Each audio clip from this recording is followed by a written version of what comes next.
여러분 매일 성경 잘 감당하고 계시죠? 많은 은혜 받으시는 줄로 믿습니다. 오늘 본문을 통해서 예수님이 어떤 분이신지, 그가 펼치는 하나님의 나라와 구원이 무엇인지, 그리고 일에 대해서 인간들의 반응이 이해가 어떠한지를 우리가 살펴보면서 은혜 받고 도전받기를 원합니다. 오늘 본문은 이렇습니다. 우리 18절부터 20절까지 보시면 요한의 제자들이 예수에 관한 모든 일을, 예수님이 그동안에 행하시는 일, 그동안에 전하시는 말들이겠죠. 이것들을 옥에 갇혀있는 요한에게 가서 알립니다. 그러자 요한이 제자 중 둘을 주께 보내서 묻습니다. 이 질문이 대단히 중요하죠. 오실 그이가 당신 맞습니까? 우리가 다른 일을 기다려야 합니까? 여러분 질문이 이해가 되십니까? 오실 그분이 메시아가 맞습니까? 당신이? 우리가 잘못 본 겁니까? 이런 뜻이죠. 왜 요한이 이렇게 물었을까요? 요한이 어떤 사람입니까? 주님을 태중에 있을 때부터 알아봤잖아요. 태중에 있으면서 엘리사벳의 이 태중에 있을 때 마리아가 이제 잉태한 마리아가 왔을 때 알아보고 막 좋아서 날뛰잖아요. 그리고 주님에 대해서 나는 물로 세례를 베풀지만 나보다 능력이 많으신 이가 오시는데 나는 그의 신발끈을 풀기도 감당하지 못하겠다. 그는 성령과 불로 너희에게 세례를 베푸실 것이요 손에 키를 들고 자기 타작마당을 정하게 하사 알곡은 모아 곡간에 들이고 죽중이는 끄지 않는 불에 태우시리라고 최고의 신앙 고백을 했던 사람이 요한이거든요. 근데 어떻게 이런 질문을 할 수가 있을까? 당신 맞냐 지금? 내가 잘못 봤냐? 하는 질문입니다. 아마 요한이 생각하기에 변한 것이 아무것도 없었기 때문이 아닌가. 성령과 불로 세례를 베풀면 사람들이 막 뒤집어져야 되죠. 달라져야 됩니다. 손에 키를 들고 타작마당을 정하게 하면 세상이 막 달라져야 돼요. 그런데 어떻습니까? 여전히 자신은 옥에 갇혀 있고 여전히 헤롯은 권세를 누리고 있습니다. 죄 많은 인간, 동생의 아내를 빼앗아 자기 아내로 취한 헤롯은 떵떵거리고 잘 살고 있고 여전히 이스라엘은 로마의 압제에서 벗어나지 못하고 있고 여전히 사람들의 삶은 구차하기 짝이 없습니다. 그래서 세례 요한은 예수가 의심스러웠어요. 저분이 진짜 메시아가 맞는가? 저분 말대로 하나님의 나라가 시작되기나 했나? 내가 뭘 잘못 본 거 아닌가? 이런 생각들이 막 그를 사로잡았을 거라는 생각이 듭니다. 21절 보십시오. 요한의 제자들이 이 질문을 가지고 왔을 때 예수님은 병든 자, 귀신 들린 자, 맹인들을 고쳐주고 계셨어요. 22절, 23절에 요한의 질문을 받고 예수님이 대답하십니다. 이 질문을 받고 예수님이 어떻게 대답합니까? 너희가 가서 보고 들은 것을 요한에게 알리되 맹인이 보고 못 걷는 사람이 걸으며 나병 환자가 깨끗함을 받으며 기먹은 사람이 들으며 죽은 자가 살아나며 가난한 자에게 복음이 전파된다 하라. 지금 하나님의 나라가 왔다는 겁니다. 내가 메시아라 그런 뜻이죠. 그렇죠? 그리고 난 뒤 주님이 한 말씀 더 하세요. 이 말씀이 저는 상당히 중요한 말씀입니다. 우리가 귀담아 들어야 되는 말씀입니다. 뭐라고 이야기를 합니까?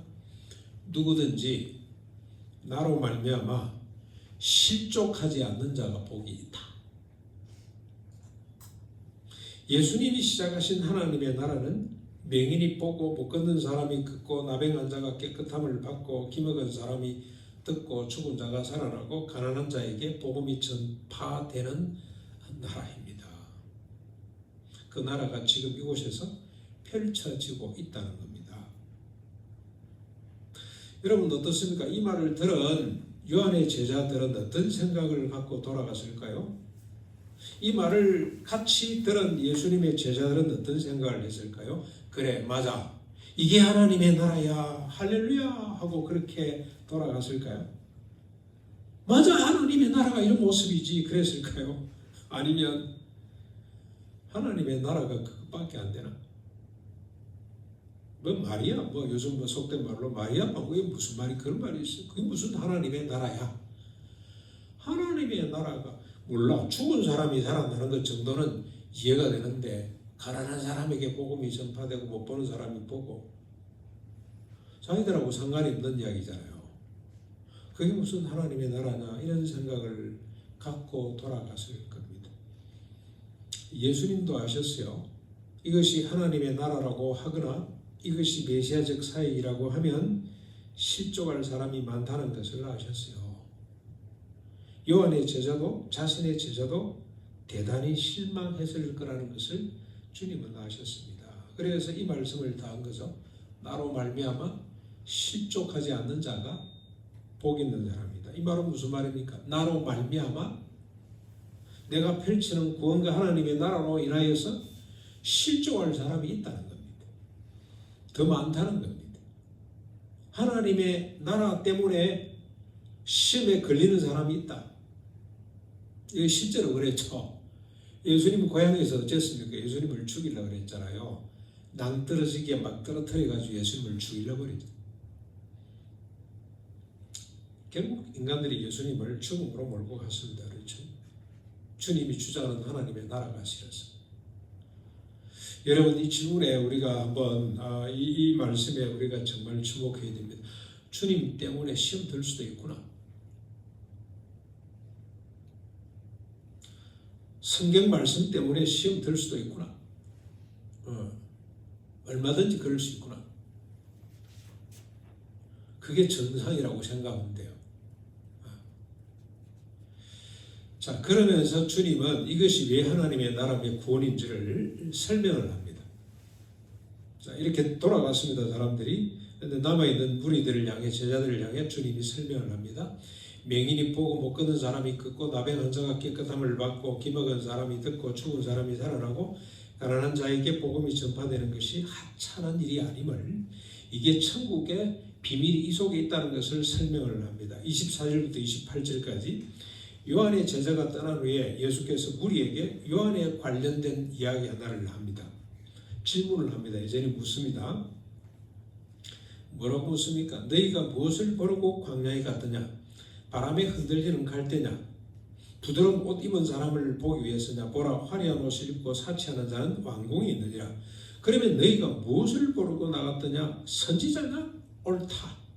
너희들이 선지자 세례 요한을 보겠다고 나갔지. 내가 너희에게 이르노니 이 선지자는, 이 세례 요한은 선지자보다 훌륭한 자니라. 기록된 바, 여러분 이게 이사야 40장 3절, 말라기 3장 1절, 4장 5절로 6절에 있는 말씀입니다. 기록된 바, 보라 내가 내 사자를 네 앞에 보내노니 그가 네 앞에서 네 길을 준비하리라 한 것이 이 사람에 대한 말씀이라. 세례 요한은 예수님 앞에 길을 예비하기 위해서 예정된 사람이고 보냄을 받은 사람입니다. 내가 너에게 말하노니 여자가 낳은 자 중에 요한보다 큰 자가 없도다. 세례 요한은 어떤 사람이냐?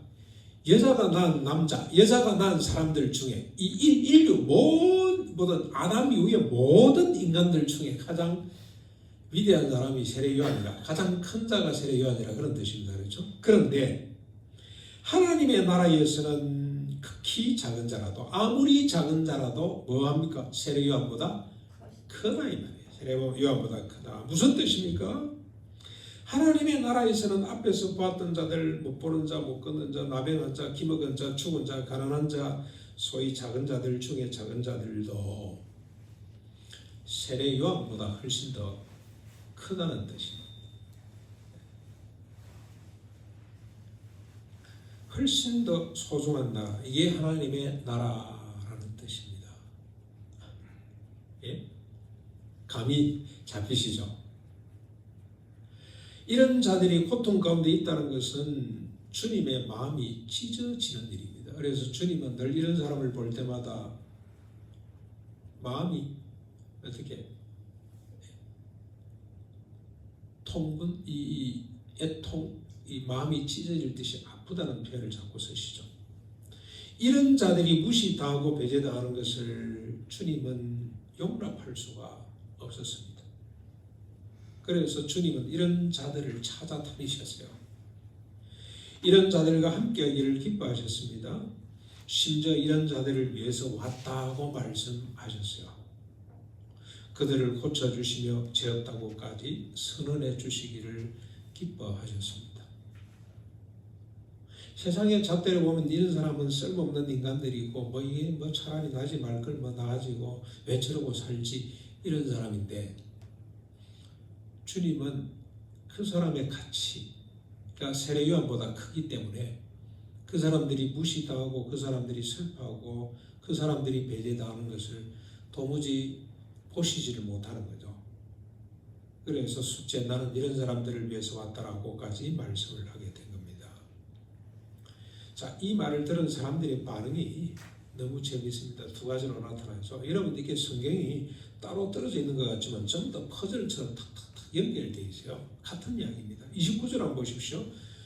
이런 반응이 있습니다. 모든 백성, 여기 백성은 민중입니다. 민중.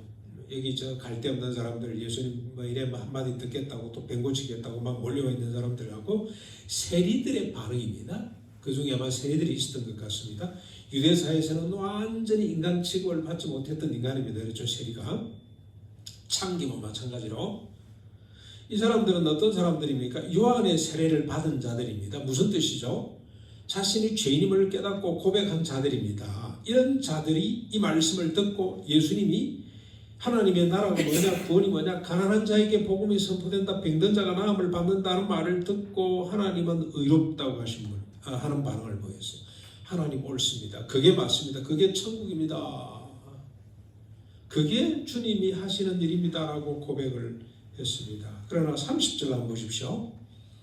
또 다른 반응이 있죠. 바리새인들, 율법교사들. 이 사람들은 어떻습니까? 세례 요한의 세례를 받지 않은 자들이죠. 자신이 죄인임을 깨닫지 못하고 고백하지 못하는 자들입니다. 다시 말하면 스스로 의인이라고 착각하는 자들은 그들 자신을 위한 하나님의 뜻을 저버렸다고 되어 있어요. 그들도 앞에 나오는 사람, 세리들처럼 병든 사람들처럼 하나님의 나라를 받아들이고 그리고 복을 누리도록 주신 그 하나님의 뜻을 저버리게 됐더라. 이 사람들은 받아들이지를 않습니다. 주님이 메시아라는 사실을 받아들일 수가 없어요. 주님이 펼치는 하나님의 나라를 인정할 수가 없어요. 너무 시시한 일이에요. 재미가 없어요. 그런 이야기는. 저게 무슨 구원이고 저게 무슨 하나님의 나라고, 그런 분위기, 그런 반응을 보였습니다. 31절로 34절에 보면 이런 사람들과 세대에 대해서 예수님은 다시 비유를 들어서 설명을 합니다. 기가 찬 내용입니다. 이 본문만 가지고 보면 무슨 뜻인지 몰라요. 왜 갑자기 이런 말씀을 하실지. 그러나 앞뒤로 연결해서 보면 기가 차게 아름다운 교훈을 담고 있습니다. 뭐라고 이야기를 합니까? 이런 세대, 이런 사람들을 향해 뭐라고 설명을 하죠? 이 세대의 사람을 무엇으로 비유할까? 아이들이 장태에 앉아 서로 이럽니다. 우리가 너희를 향하여 피리를 부르도 너희가 춤추지 않고 우리가 곡하여도 너희가 울지 아니하였도다. 함과 같도다.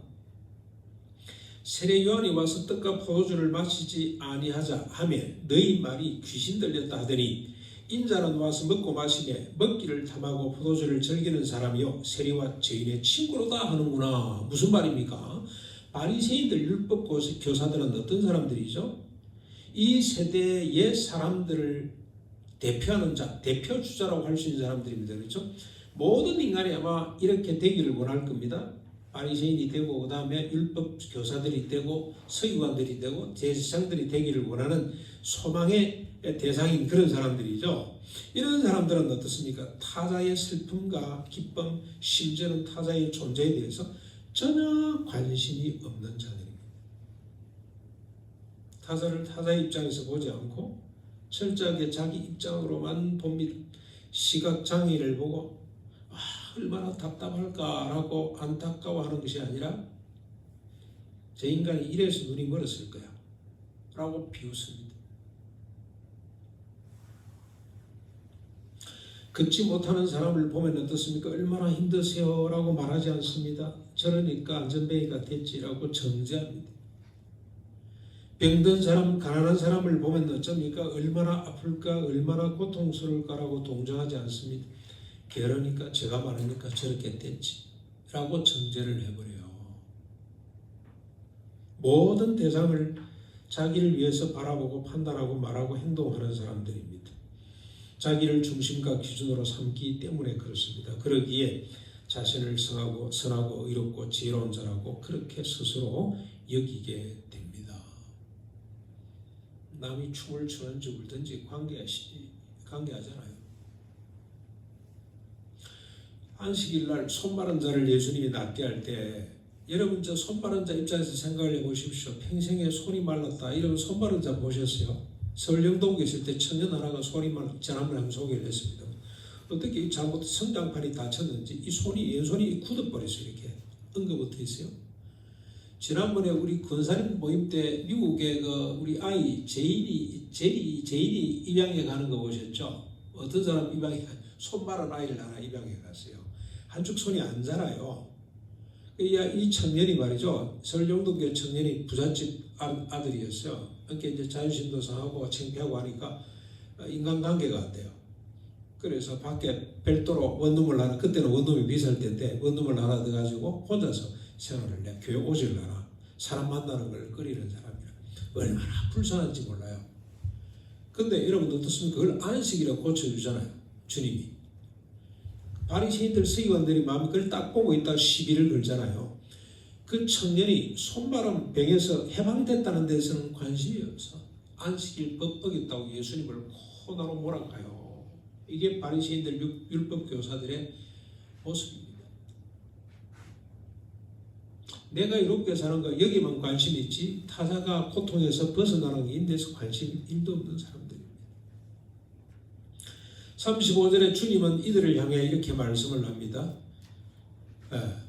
지혜, 하나님의 나라, 지혜는 자기의 모든 자녀로 인해 옳다함을 얻는다. 무슨 말입니까? 여러분이 제대로 번역된 성경에 보면은 지혜는 하나님의 나라와 구원이라는 하나님의 뜻을 받아들이는 자녀로 인해서 옳다고 선언이 된다. 인정된다. 그런 뜻입니다. 이 세대를 대표하는 바리새인 율법 교사들은 스스로 옳다고 생각하지만 지혜를 증명할 수 없는 자들입니다. 실상은 어리석은 자들이라는 뜻입니다. 하나님을 섬기는 자라고 자부하지만 실상은 자기를 섬기며 자기를 찬양하는 자들에 지나지 않는다는 뜻입니다. 그래서 여러분 예수님은 참 집요하다는 생각이 들어요. 하나 뭐가 이렇게 걸리잖아요. 그럼 그게 해결될 때까지 해석될 때까지 이해될 때까지 이해를 시킬 때까지 계속해서 이렇게 저렇게 다르게 설명을 하시는 분이구나 하는 생각이 듭니다. 36절로 47절에 보면은 이를 정면한 한 사건이 벌어지게 됩니다. 한 바리새인이 예수님을 초청을 합니다. 예수님이 그 집에 앉았는데 그 동네에서 죄 많은 여자 하나가 향유를 담은 옥합을 가지고 와서 예수 곁에 서서 눈물로 그 발을 적시고 자기 머리털로 닦고 그 발에 입맞추고 향유를 부었습니다. 예수님을 청한 바리새인들이 그것을 보고 마음이 상해서 이렇게 말합니다. 이 사람이 만일 선지자라면 자기를 만지는 여자가 어떠한 죄인인 줄 알았습니다. 이 사람이 선지자라고 하더니 엉터리구나라고 하는 생각을 했습니다. 이에 예수님이 대답을 하시는 거죠. 그 마음을 아시고 시몬아 내가 네게 이를 말이 있다. 그가 깜짝 놀라서 선생님이 말씀하십시오라고 하자 예수께서 이르십니다. 빚진 자가 둘이 있는데 하나는 500데나리온 졌고 하나는 50데나리온을 졌다. 갚을 것이 없으므로 채주가 둘 다 탕감해 주었다면 둘 중에 누가 그를 더 사랑하겠느냐. 그랬더니 바리새인 시몬이 대답을 합니다. 내 생각에는 많이 탕감받은 자가 더 사랑하겠습니다. 그러니까 예수님이 대답을 하시죠. 내 판단이 옳다 하시고 여자를 돌아보시고 시몬에게 말씀합니다. 이 여자를 보느냐? 내가 네 집에 들어올 때 너는 내게 발 씻을 물도 주지 않았고 이 여자는 눈물로 내 발을 적시고 그 머리털로 닦았다. 너는 내게 입맞추지 아니하였을 때 그는 내가 들어올 때부터 내 발에 입맞추기를 그치지 아니하였다. 너는 내 머리에 감람류도 붓지 아니하였지만 그는 향유를 내 발에 부었느니라. 내가 네게 말하는데 그가 이렇게 많이 사랑하면 그의 죄 사함이 크기 때문이다. 사함을 받은 일이 적은 자는 적게 사랑한다. 지극히 작은 자 한 사람, 지극히 더러운 죄인 한 사람이 주님을 제대로 알아봤죠. 주님이 행하시는 구원이 무엇인지, 주님이 펼치시는 하나님의 나라가 무엇인지를 알아봤습니다. 그리고 주님을 제대로 찬양했습니다. 눈물로 예수님의 발을 적시고 자신의 머리털로 닦고 그 발에 입맞추고 그 머리에 향유를 부었습니다. 이것이 영과 진리로 드리는 참된 예배라고 할 수가 있습니다. 하나님의 나라 구원은 지극히 작은 자 한 사람, 지극히 더러운 죄인 한 사람이 제 용서를 받고 의인과 나란히 주님 앞에 서는 것입니다. 자타로부터 받던 멸시와 천대, 정죄와 죄책감으로부터 해방되고 거룩한 백성의 반열에 서게 되는 것이 하나님의 나라입니다. 그러나 스스로 어렵다고 생각하는 자는 이런 죄인을 멸시하고 배제하는 거죠. 예수 그리스도를 집으로 초대까지는 했습니다. 그러나 발 씻을 물도 주지 않고 입 맞추지도 않고 머리에 감람도 붙지 않습니다. 왜 그렇습니까? 자신을 과시하기 위해서 주님을 불렀기 때문입니다. 그러면서 죄 많은 여인의 행동을 용납하고 그 여인에게 사죄를 언급하는 예수를 비난하고 부정하게 되는 것입니다. 하나님의 나라에서 누가 더 큽니까? 누가 더 가치 있고 아름답고 누가 더 선하고 영광스럽습니까? 사랑하는 성도 여러분, 예수님 때문에 시험 들지 않고 있습니까? 혹시 예수님 말씀이나 행동이 불편하거나 기분을 상하게 하고 있지는 않은지 우리 자신들을 한번 살펴볼 필요가 있습니다. 절대로 예수님 때문에 시험에 들지 않기를 바랍니다. 그러기 위해서는 하나님의 나라가 무엇이며 참된 구원이 무엇인지를 깨닫고 믿어야 됩니다. 그래서 예수님의 어떤 행동과 말씀도 생명으로 진리로 받아들이고 아멘으로 화답할 수 있어야 합니다. 그러면 주님이 어떤 말씀을 하시든지 단방에 깨닫게 됩니다. 아, 이게 진리구나. 우리가 얼마나 세상과 다른 사람인지 깨닫고 하나님 앞에 영과 진리로 찬양하게 될 줄로 믿습니다.